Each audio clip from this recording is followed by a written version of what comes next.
So we are going to see certain topics in principles and practice of crop production. So integrated pest management. This ecosystem based strategy, so that will be focusing on long term prevention of pests. The crop has to be made free from pest damages, etc. We already saw about wheat. This is regarding this pest management. Okay, so we can bring on some habitual manipulations or modification of cultural practices. You can go for some resistant varieties, so we can use a combination of techniques. Okay, physical, cultural, biological, anything else. So it's a suitable sustainable approach to manage the pest.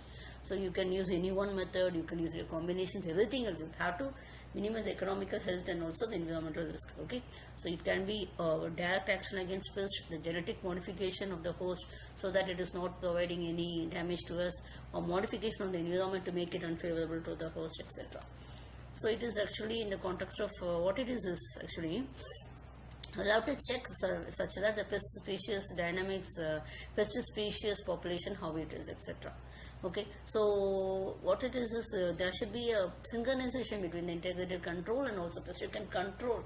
How to fully eradicate it is actually a question mark, but you will have to control it so that plant is not getting affected by it. Okay, so what are the requirements is that we need chemical pesticides. Okay, so this chemical, but how should be the chemical pesticides? They shouldn't affect the human health. No, DTD means what happens actually, this can accumulate in the, they have found out that it can accumulate in the fatty tissue of animals, and this can affect the bird reproduction. We don't know what it is making damage to our human system also. Okay, so insects can become resistant to chemical pesticides. You could have seen some mosquitoes would be sitting above the mosquito repellent.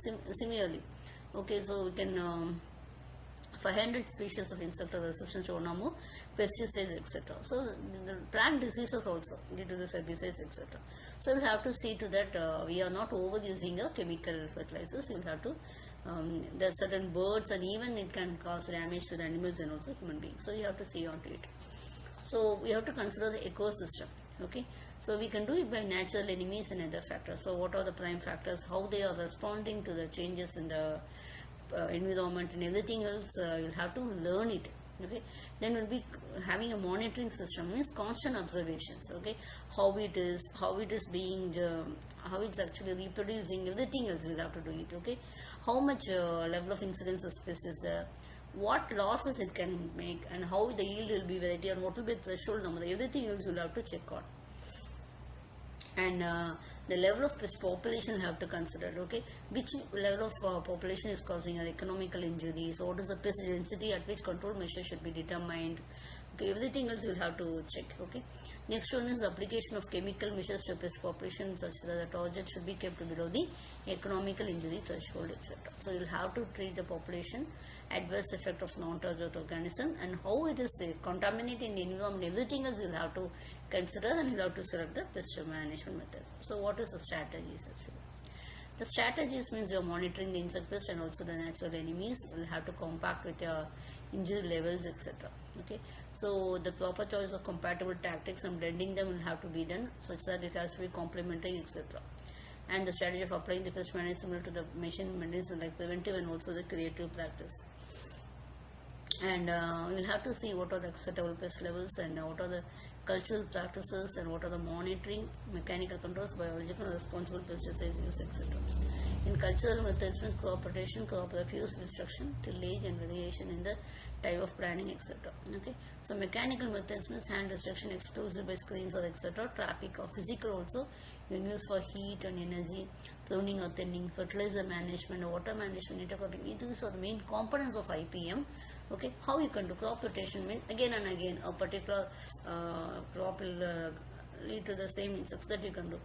So the pests actually they will be actually you can see that they will be just grasping the seeds, and at that time you can vary your planting, that you can use your trap crops, etc. You can use your barriers, you can remove by hands. Okay, you can use some solar catches like this. Okay, use light trap like this, or you can use some fertilizer management or water management or like this, etc. Biological methods also you can do. How you are doing is you're going for some natural enemies, etc. and using of pathogens like virus, bacteria, something else like that, and you can use like neem, pongam or anything else. You can use some insecticides which are not harmful for us. You use for repellents, etc., insect growth inhibitors. Okay, and also you can go for some genetic methods, so the release of genetically incompatible sterile pests. Okay, they will be acting on this. Okay, so like this you can do some measures to control your pest. What are the advantages of integrated pest management is actually it will have to fit in, it will be fitting better in the natural economy, etc. Okay, because what happens, it will be reducing the wastage in the yield, etc. Okay, and more it is more efficient, etc. We are not only relying on chemical pesticides alone, isn't it? So what happens is there'll be you'll be correcting the egg masses, mass destruction, everything else, whatever it is. So this means there'll be saving of mining due to this, etc. Thank you.